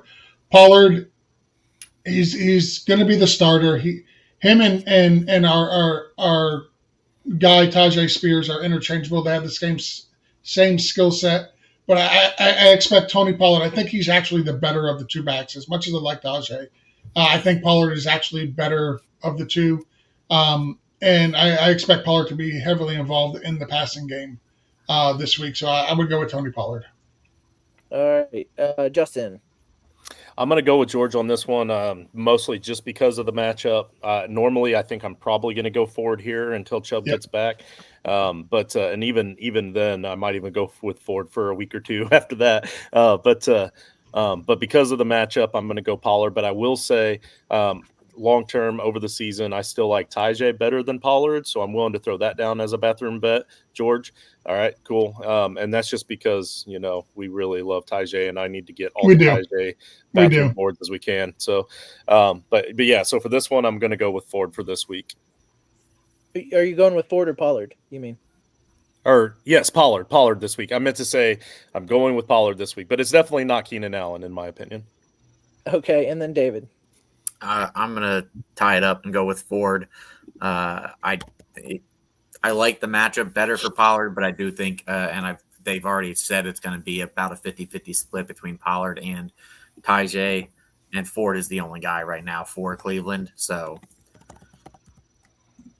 well, if you guys hadn't split it, I was going to say Keenan Allen, but I will say Pollard of the two that we split on, and that's I think getting to Justin's point from earlier, they're going to throw it a bunch, and Pollard out of the backfield for me in this game, even if he gets 50%, it's going to be a better 50% than Ford's opportunity. So it is Pollard for me. Let's see. Jason, sir? I've got to go ahead and drop out. I'm going to get ready for another show with High Point starting at 12. All right. Well, good luck with that, George. See you, George. Thank you, guys. Good luck this weekend, everybody. Take it easy, buddy. Except for Simon, he's playing me in at least one league. Let's see. Have you put a lineup in yet, or are you still trying to get that mental advantage by benching? Listen, I have gotten that mental. Every year, several people throughout the year ask me, hey, are you setting a lineup? Why do you need to know who I'm setting? Like, is your lineup going to be affected by who I'm starting? Because I don't want to. I like to see it better. I don't want to. Listen, I've done it this way for the entire time I've ever done fantasy. In 1 week, I got drunk on a Saturday and forgot to set my Sunday lineups. So I think I'm good on them, but I did set them already. job. All right, so Chris's videos, we had, just to recap, we had Kyler Murray, and then we had Tony Pollard there. So there we go. Dina says thanks. You're welcome. My son waved. Forgot to add that. My son waved. Hi, Eli. Chad Roan says, morning fam, nasty work choice, standard league, running back 2, Zeke, Rico, or Dobbins. I'm going Rico here. I haven't jumped in on any of these early, and if it creates a split, I apologize. Yeah, you wait until we only have 4. I forgot myself for a minute. So Justin, go ahead. You were just so excited. I was. No, this is typically going to be Dobbins for me after we see him for a few weeks and he gets his football legs back under him. But oh yes, from week 4 on, I'm saying Dobbins is definitely the guy there. But anyhow, that's another side bet we can make whenever you go, Genesis. Quit shaking your hand; it's my turn. So I'm going Zeke though. I think that Zeke has that backfield, and I like him. I like him in that offense, and I don't think that they super trust Dowdle, or else they wouldn't have went out of their way to try to bring him back. So Zeke for this week. Especially I'm gonna go Mark next, so I can delay the inevitable. Mark, go ahead. So what I was gonna say was, with as bad as these choices are, I might go Dobbins just for the upside. But to what Justin was saying, if you're gonna go Dobbins at all, go Dobbins this week, because he's going to get hurt either this week or next week and be done for the season again. Like week 4 is not going to be the time to have Dobbins. But no, I'll go safe and I'll go with Zeke. I think he's going to get the majority of the carries. I don't know how well he's going to do with them, but at least I know he's going to touch the ball. All right, so that is 2 for Zeke. Go ahead. Now we can go ahead and go David, who's over there seething. I'm going Dobbins. Listen, I feel so bad for this guy because, first off, if you want to take him after week 4, you go right ahead. I don't remember the last time I've seen him in a game after week 4 his whole career. Okay. The dude is super talented. He comes out every year, and for that 1, 2, maybe 3 games, he's an RB1 every time. And then he's done, and it's over, and we can all cry about it later. I'm going with him this week. Hands down. A running offense led by Harbaugh. I mean, Dobbins is going to get pounded. All right, so that is 2 for Zeke, 1 for Dobbins, 1 for Rico. So Zeke takes the question. All right, going through these. In 2022, Dobbins did play weeks 14 through 17. Now he was hurt between week 7 to 13, but he did play after week 4. I thought there was something like that. I didn't look it up. I was looking at the next question, so I'm glad you did that. Let's see. Dustin says, love Baker. I have to put it on there because I'm a Tampa fan. It has nothing to do with any questions, but hey, I'm for it. And then he's got Worthy and Reed on the bench. Sorry about your week 1. You could probably still win, though. Chris says Dak just played 4 years, 260, or just paid. We talked about that. Bobby says, I heard Mind Flayer reference Baldur's Gate or Elder's Ring. It's actually Frankenstein, but was it based off Baldur's Gate or Elden Ring? Do you know? No, Justin? it was actually the one based off of Stranger Things. Stranger Things, I think. Yeah. So there you go. Okay. Let's see. Bobby and that Ham was also Coach. says Yapuka. By the way, I know Bobby Ham. He used to have a show with Coach too, so I know he knows him. So that was actually Coach's card idea from Stranger Things. Very cool. We're getting here towards the end. Let's see. Bobby Ham says, thank you, gentlemen. Love starting my Sundays here. You know what? I love starting my Sundays here too. Like, this is every week. This show gets me going for football. Not that I needed much motivation to get into football, but like, this just makes it even better. So I do want to thank all the people that ask questions and watch us, and all of you, plus George. And I have a couple more questions and Justin's finger up, but I do want to thank everybody who watched and was part of the show today for making week 1 super successful again. But Justin, go ahead. I'm glad that we don't have the audio form of this show anymore, so that people understand when you say that you saw my finger up, they know which one it is. But no, so we do have confirmation. Whatever deal it was that Peyton was making for that blob card did take effect. So I want to remind you, though, Peyton, that's a gentleman's agreement. We've yet to have anybody break a gentleman's agreement in the first 4 years of the Frankenstank League, but that doesn't mean there's not going to be a first. So there's nothing we can do about it if somebody backs out of their part of it. So hopefully everybody, gentlemen's agreements from here forward, the rest of the season. I'm hoping everybody honors their gentlemen's agreements. Please do. But I'm throwing out the disclaimer just in case. There's no Justin throwing out that enforcement. disclaimer so he can be the first one to break it. No, and I not will be not. like- I will not. I'm a man of my word. I will not do that. All right, we've got a three-peat of questions here from Chris's videos. Schultz or Komet in half PPR? Justin, go. Komet. And David. Komet. And Mark. Flip a coin. I'll go Komet. It was Komet. There we go. I am doing Schultz, and it's not just because I'm doing the Jason, but like Komet's the fourth guy on that, isn't he? Not like the fifth guy on the Texans. Sure, Rookies- but I take the fifth guy on the Texans over the.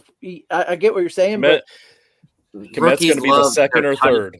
Yeah, Yes. rookies love their tight end safety blankets, especially early in the season, that first but game. you know who's a much better safety blanket? Keenan Allen. He's a much better PPR god than Komet. Komet has $1 million on his contract for every catch he made last year. It's stupid. Like, it's just anyway. We've only got like 4 minutes and like 37 Chris's videos. And we Chris, I'm have to kidding, get to Chris, the we've newest got- comment. So And we do, absolutely. Kyler or Caleb Williams? I'm not going to answer because I was about to jump in, but go ahead, Justin. We're gonna keep going. Yeah, Kyler. And for me, for week one anyway, it's not that close. All right, David, yeah, I'm gonna go Kyler as well. and then Mark. Kyler. Kyler for all of us. All right. Ingram or Njoku in half PPR? I'll go the other way around. We're gonna go Mark. Ingram, and it's not close. David, Ingram in a landslide. and then Justin. Ingram because he's the better tight end, and Ingram because of the matchup. All right. And Ingram because of who's throwing Njoku the ball for Justin. I will say I don't I don't Deshaun even want to Watson, mention but him. I don't like him, but he did target Njoku a decent amount. Very I likely might to be a human predator card next season. I might be the odd man out here, but I probably would take Njoku. But it would be 3-1, so it doesn't really matter. James Cook or Austin Eckler from Chris's videos? I'm going to start with David. I'm gonna go James Cook. Justin. Yeah, James Cook. And Mark. James Cook. Not many Oh. scenarios I picked James Hold on. Cook. Next comment adds to this one. Oh, or would you do Zamir White over James Cook? I'm going James we Cook. Yeah. Zamir White overall. Zamir White's number 3 on that list. Yeah. Zamir White will put that as a board bet. Zamir White beats both of those guys easily. So Robert says ham's better than bacon. Ha, last word. Here's the thing. No, it's not. Lori Stevens says, I think he forgot that I control who says what last. Lori Stevens says, got on here to say gentle persons agreement. There are women in the league too. So here's the thing though with that, like we already know, because there's several females actually in this league now, so we already know that the women are going to lie. They're much more admirable people. So when we say gentleman's agreement, it throws up those red flags where sometimes these guys can be a little selfish and greedy. So I don't even have to consider the females because they're definitely going to not lie like us men will. So that's my excuse, and I'm sticking to it. With that, that is the end of our show.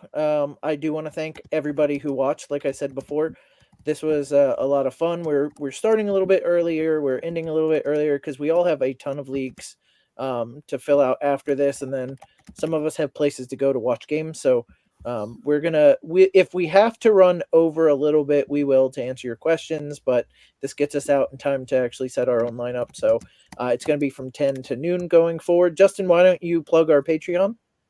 Yeah, that's patreon.com/toyless titles. We have several different price ranges there for you for every budget. If you want to just jump in just as a simple supporter at the $1.99 level, that at least still gets you in the Patreon chat on the Discord. And we do have the free Discord channel for everybody, where we have an open channel for anybody that wants to be a member of the Title Tribe.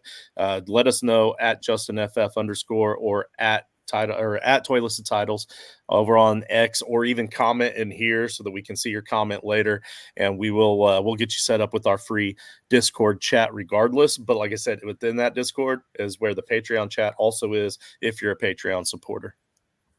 My son says goodbye, Eli. David, why don't you plug your card break?